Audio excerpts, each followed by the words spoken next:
तो गाइस ये referral system का पूरा मॉडल है। ये समझाने से पहले आपको एक बेसिक इन्फॉर्मेशन दे दूँ उसके बारे में। जैसे कि आपको इस तरीके के लिंक मिलते हैं जिसके थ्रू आपको अकाउंट खोलना रहता है। जैसे ये हो गया जिसके आपको पैसे मिलते हैं। सबका अलग अलग रेट होता है, सबके अलग अलग लिंक रहते हैं ये। और हमें पता कैसे चलता है कि आपका अकाउंट खुला कि नहीं, इसके लिए कंपनी से एक रिपोर्ट आती है एक्सेल फाइल में इस तरीके की।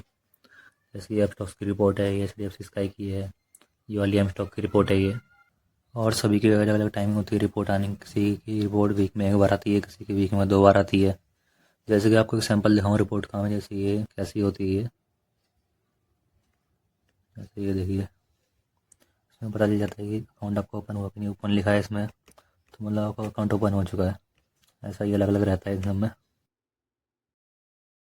ऐसे जितने भी हमारे कैंपेन होते हैं ये सारे फर्स्ट वीक ऑफ मंथ से लेके एंड वीक ऑफ मंथ तक ही लाइव रहते हैं। मतलब करीब 5 तारीख से 25 तारीख तक ही लाइव होते हैं सारे। 25 के बाद ये सारे बंद हो जाते हैं, फिर दोबारा नेक्स्ट मंथ 5 तारीख को लाइव होते हैं। जितने भी नए कैंपस लाइव होते हैं उन सभी की पहले प्रॉपर टेस्टिंग की जाती है। लाइव 2 से 4 अकाउंट ऑप्शन खुलवा के देखना है, रिपोर्ट क्लियर आ रही है कि नहीं चेक करना, तभी वो सारे लाइव होते हैं। जिसकी वजह कैंपेन्स 4-5 तारीख कंपनी से लाइव तो हो जाते हैं, लेकिन जो एजेंसी होती है वो उन्हें 10-12 तारीख को लाइव करती है प्रॉपर टेस्टिंग के बाद ही। ये जितने भी कैंपेन होते हैं सारे सारे 2 टाइप के होते हैं। एक डायरेक्ट होता है और एक फील्ड फर्म के थ्रू होता है। एक तो डायरेक्ट में क्या होता है, सब ब्रोकर के पास एक प्रॉपर डैशबोर्ड होता है। इससे पता लग जाता है कि अकाउंट खुला है कि नहीं खुला है। इसमें लीड मिस होने का चांस ना के बराबर होता है। एफिलिएट कैंपेन में क्या होता है, ब्रोकर फर्म से एफिलिएट फर्म को टेंडर देते हैं 1.5 लाख अकाउंट, 2 लाख अकाउंट का। फिर सब ब्रोकर्स एफिलिएट फर्म को कॉन्टैक्ट करते हैं कि हम आपका इतना अकाउंट खुला देंगे, like 5,000 account, 10,000 account. Affiliate campaigns में क्लाइंट के लिए एक नेगेटिव थिंग होती है कि आपको वन गो में तो टास्क कंप्लीट करना ही होता है, साथ में आपको वाईफाई ब्लूटूथ हॉटस्पॉट भी ऑफ करके रखना पड़ता है अकाउंट ओपनिंग के टाइम। और आपको अकाउंट ओपनिंग का पूरा प्रोसेस क्रोम के इनकॉग्निटो मोड में कंप्लीट करना होता है। ऐसा इसलिए करना पड़ता है क्योंकि एफिलिएट फर्म से चीपर ट्रैकिंग सिस्टम यूज़ करती हैं ये सबको ट्रैक करने के लिए। डायरेक्ट लिंक में क्लाइंट को एक फ़ायदा होता है कि अकाउंट वन गो में ओपन करो या ना करो इससे फ़र्क नहीं पड़ता, बस अकाउंट ओपन हो जाना चाहिए।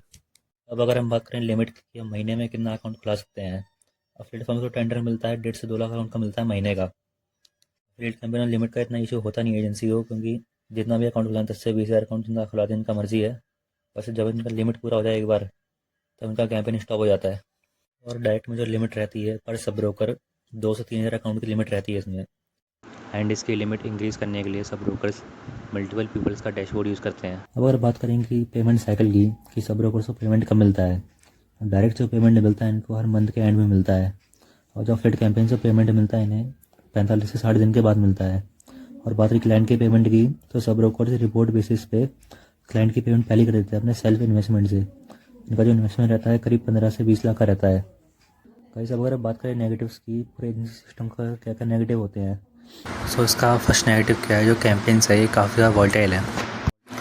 मतलब मंथ के बीच में 2-4 बार ये कैंपेन्स स्टॉप या फिर पॉज हो जाती हैं, लिमिट या फिर बजट ओवर होने की वजह से। अगर लिमिट ओवर हो जाता है तो फिर दूसरा लिंक लाइव होता है एक आध दिन बाद। और अगर बजट ओवर हो गया फिर तो पूरे मंथ के लिए लिंक स्टॉप हो जाता है। और कुछ एक आध कैंपेन के साथ ये भी होता है कि करेंट मंथ में लाइव है लेकिन नेक्स्ट मंथ लाइव नहीं है, इसलिए ये काम है थोड़ा सा वॉलेटाइल। और सेकंड नेगेटिव क्या है, रेफरल सबसे ज़्यादा अर्निंग उसी की होगी तो सबसे पहले ज़्यादा से ज़्यादा अकाउंट खुला देगा, बिकॉज इन्वेस्टमेंट का भी एक लिमिट रहता है। इस काम के अगर बेनिफिट्स और फीचर्स की बात करें तो सबसे पहले तो ज़ीरो इन्वेस्टमेंट वर्क है। इसके लिए कहीं जाना नहीं पड़ेगा आपको ये काम करने के लिए। और ये गिग बेस्ड वर्क है तो आपकी अर्निंग उतनी ज़्यादा होगी जितने आपके क्लाइंट्स होंगे। By doing this work you are building your network. और ये काम करने से सिर्फ आप ही की कमाई नहीं होगी, साथ ही में आपका क्लाइंट की भी कमाई होगी। और ये काम करते करते आप अपनी कम्युनिकेशन स्किल, सोशल स्किल और सेल्स स्किल भी डेवलप कर पाएंगे। और ये काम काफ़ी ज़्यादा स्केलेबल है और अर्निंग पोटेंशियल भी हाई है। और अभी काफ़ी कुछ डिस्कस करने को है, लाइक कुछ कैंपेन्स हमारे इन फिनटेक प्लेटफॉर्म पर भी लाइव रहते हैं जो कि हमारे पास नहीं होते। आप इनके थ्रू करके अपनी कुछ एक्स्ट्रा अर्निंग कर सकते हो। इसके बारे में हम आपको इन्फॉर्मेशन देंगे आगे।